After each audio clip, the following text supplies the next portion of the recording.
Good afternoon. Been a week or something since they did an episode, I think. What's on my mind is very much about day to day, moment to moment. How to live. How should one live? One that's walking in the light, yet still has to deal with all the trials and tribulations, the joys and the blessings, the diversions that day-to-day life brings to us. How do we prepare? How do we protect ourselves? How do we proceed? How do we engage life?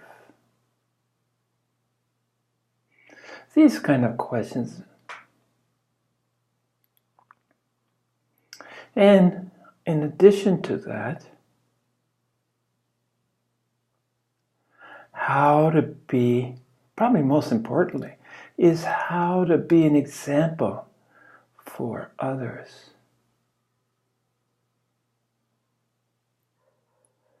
And I talked about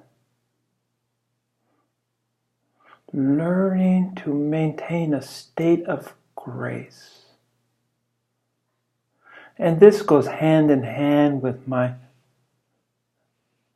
favorite state of mind, I guess, and that's equanimity. State of grace springs from equanimity. Equanimity simply means accepting all, accepting everything in the same collected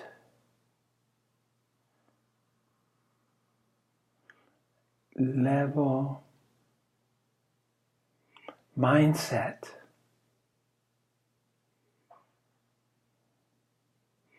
To remain the same in the face of whatever life presents.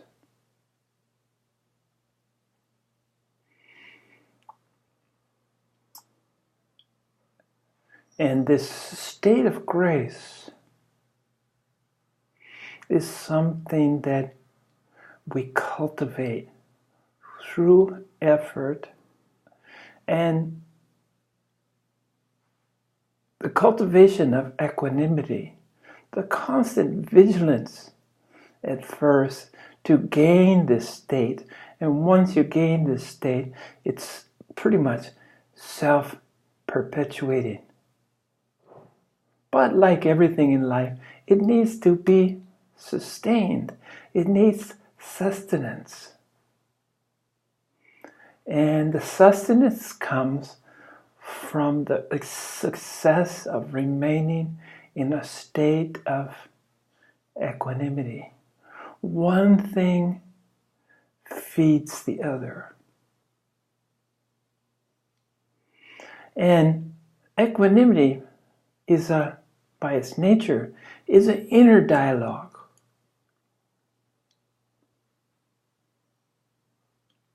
It's hard for others to really know what's going on inward unless there's some obvious physical reaction. Happiness, sadness, but using the body to express, using the body and the voice to express the inner conditions. So equanimity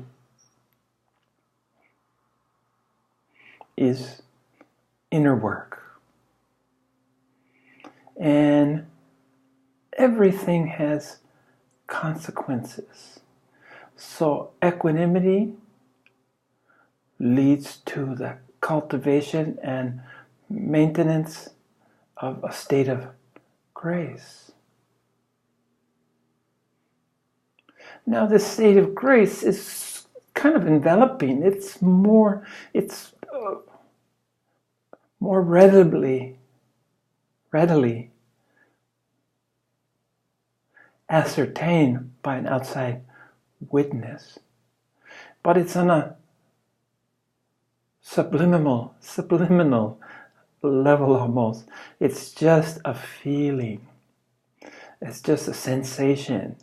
They can sense your condition, this state of grace, has an impact on the outside world, unlike equanimity, which is your inner work.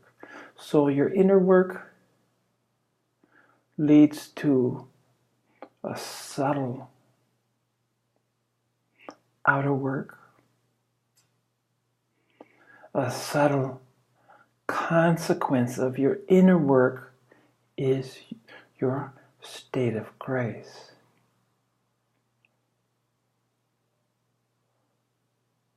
Now, it can have a calming effect, it can have a positive effect amongst the most sensitive people that you come in contact with.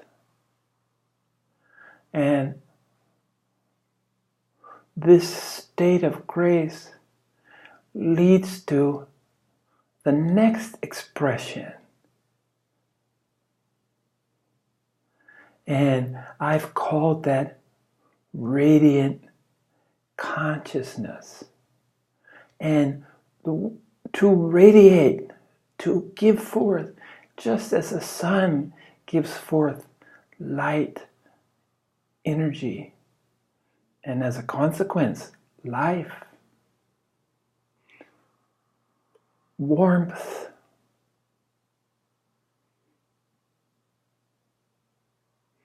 so too does radiant consciousness. Just as a sun shines out, a radiant consciousness is much more noticeable and even the least sensitive beings feel something. They can, wow, what was that? Unidentifiable, unrecognizable. But it's this radiant consciousness that people pick up if you're on their wavelength.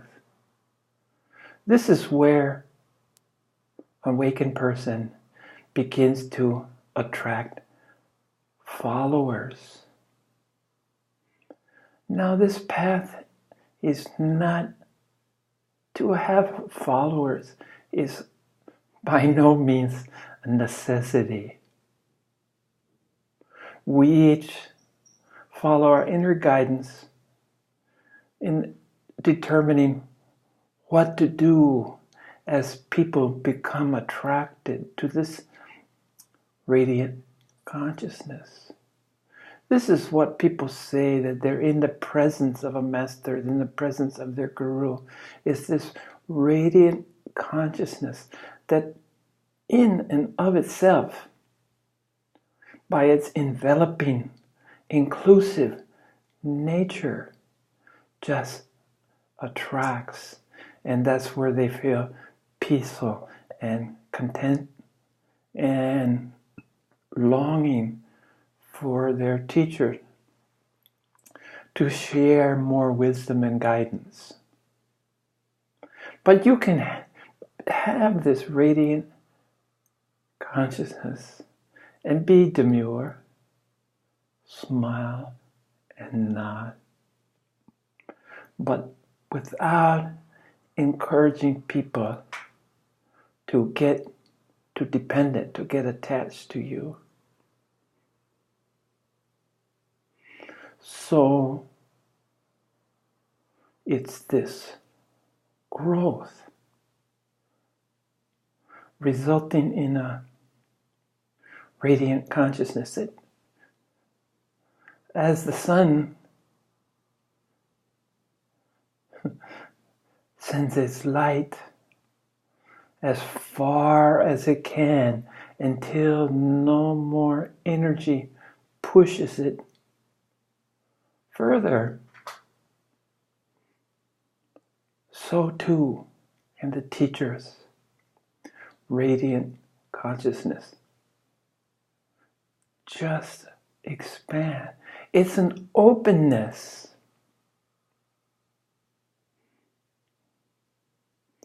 It's a willingness to be visible.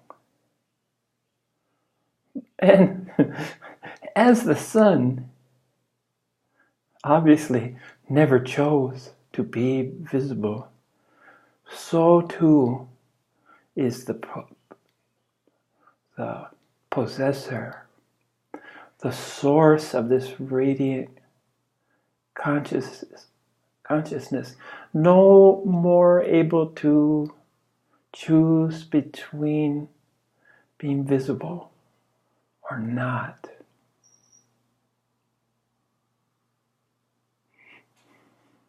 But many of us are more than satisfied with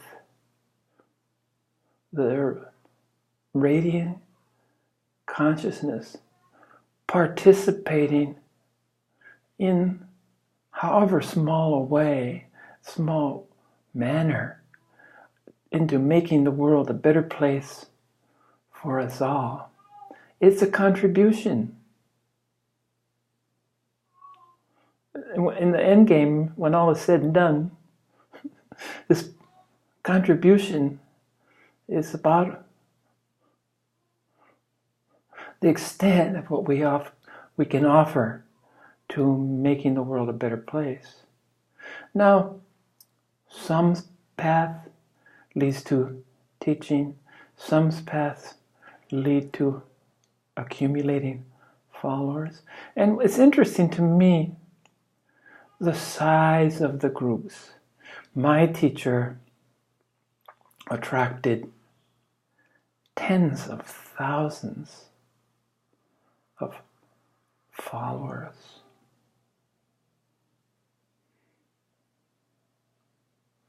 And while I admired his dedication and his ability, I've never had the least temptation to set my sights on such a lofty number of followers. I would be equally, and honestly I can say equally content whether my number was 0, no followers, or 10, or 15, or 25.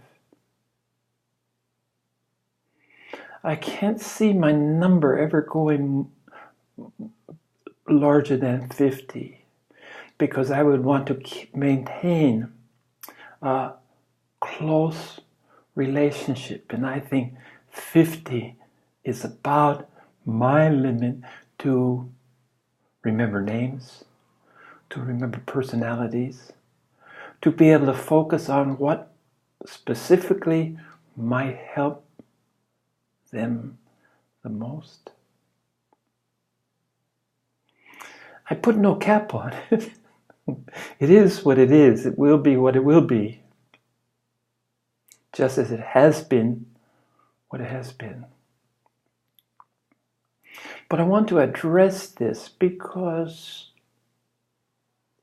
one of the commitments, the only promise, the only commitment I recall from the move from non-permanent to permanent awakening was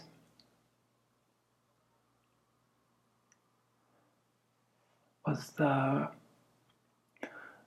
I don't want to say promise because I didn't promise it to anyone, but was the commitment to work for the awakening of all salient beings, to help them recognize, to help them remember what they chose to forget. And that is that we all are Buddhas. We all are awakened. We all are the same source. There's no differentiation.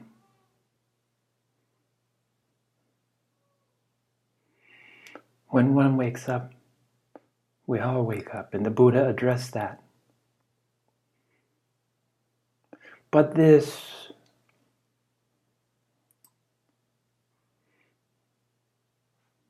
propensity, being impelled to assist others in whatever way we're best equipped to help.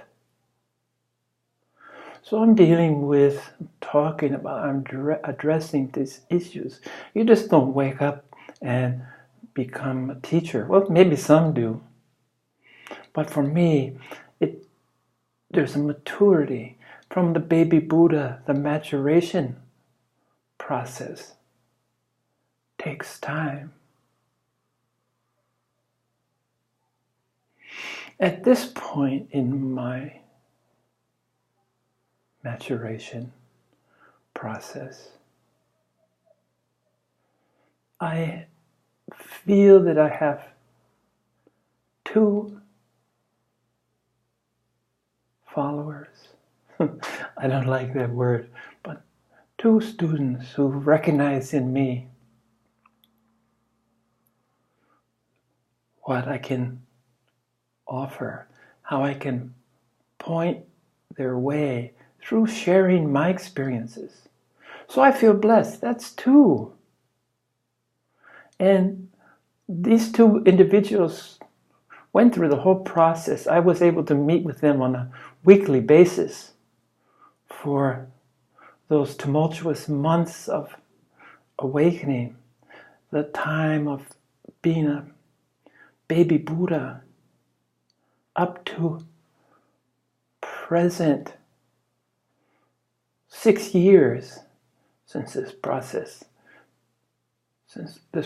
began for me, the process of maturation, of Buddhahood.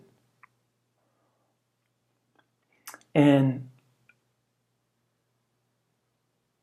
I've mentioned before that I came up with the formula. Where it came from, I don't know. But I'm fairly sure I didn't read it anywhere. So it might be my unique contribution. I don't know. But what's new under the sun? Not much. But one Buddha year, one human year equals 8 Buddha years.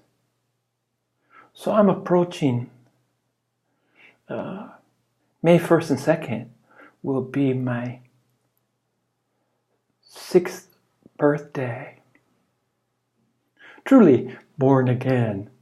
I sense what my Christian brothers and sisters talk about when they say born again, because I was born again. So that's 48 years. So I'm speaking to you as a 48-year-old instead of a recently turned 71-year-old. In human years, I'm 71. In Buddha years, I'm a youngster, 48. Not that young. But anyway, in my maturation process, in this process of nothing is stagnant. We talked about everything has to grow. Life is growth. Life is change. Life is motion. So we all are bound by the forces of nature. And by nature, I mean all that's real.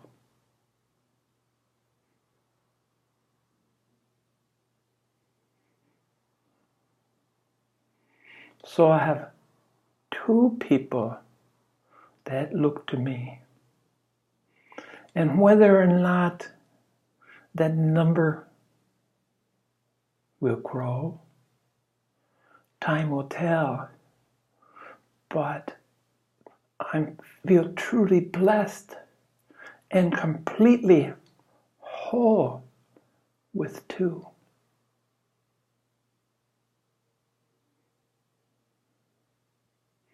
So it's never been a numbers game. My teacher, by necessity or by nature, who knows, was a micro manager. He's able to completely control, if that's the word, these tens of thousands of followers. He's willing at great physical cost to accept the karma from all of them, and when they're in his presence, he relieves them of their karma, knowing full well that within minutes of leaving him, going outside, that they almost frantically will bring their karma back. Most people feel secure. They feel totally insecure without their karma, without their karmic debt. Instead of feeling light and liberated, they're fearful because their self-identity is still wrapped in this Maya, the illusion that karma creates.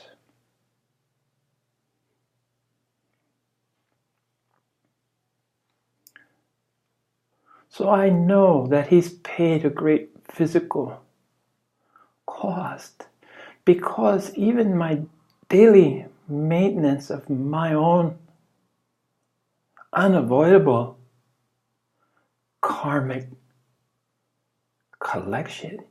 To live is to collect karma.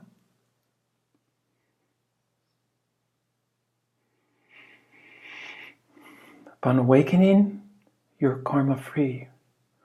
And if you went into the cosmos at that point, Satori, and just gone, well, the karma, the earthly bound karma, doesn't continue.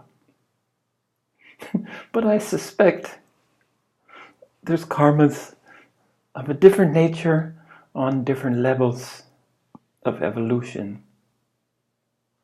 So, living with karma, you have to cultivate a method to eliminate it on a daily level. And I use the concept of the violet consuming flame. I visualize a place where I offer up the karma, where I thank it for its contribution and guidance and sustenance, because in some ways karma is a part of life. So I know that my teacher has his own method to deal with his taking in karma and multiples of, I'm just dealing with mine. I haven't committed even to my two followers that I'm going to in any way relieve them of their personal karma, because I see it that when their time comes, they will no longer have a teacher. They don't need anyone to point their way. They're on their own. And it's maybe by listening to some suggestions that I might offer in the most humble of expectations, they will have to learn to manage their karma themselves. And this should come as no great surprise, because the whole journey rests on our own shoulders.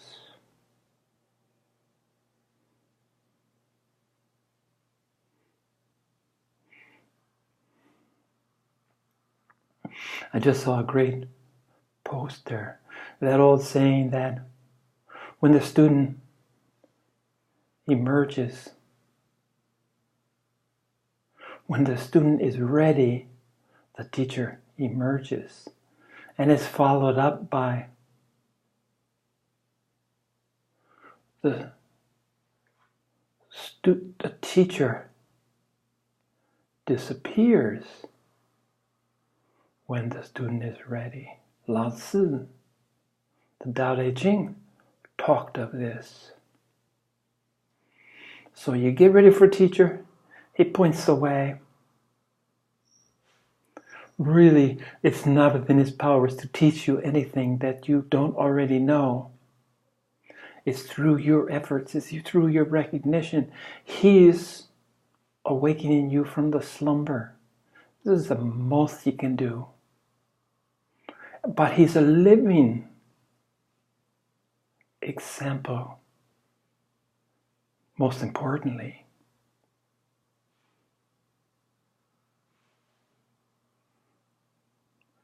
But we need some we need some protection, because this can be a very cruel world. When you open yourself up, you're vulnerable, only vulnerable on a physical level, but nonetheless, that vulnerability is real.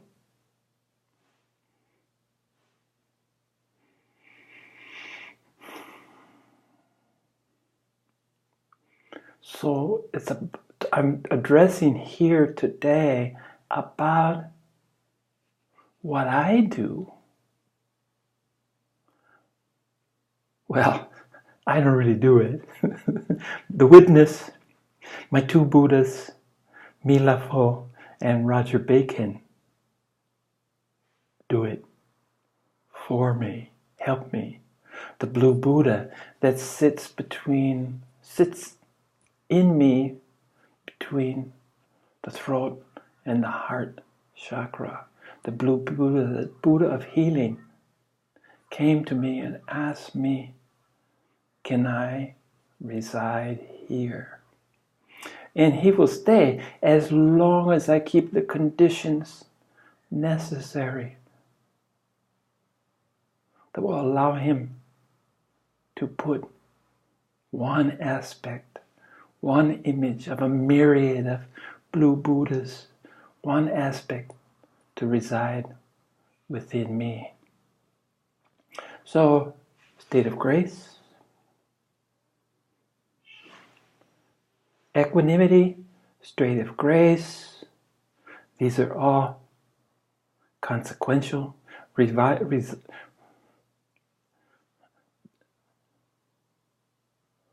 coming out of the previous. So equanimity, which took huge efforts in many lifetimes to sustain, takes constant diligence. Due diligence. And then the state of grace, which nurtures and creates the environment necessary to become a radiant consciousness.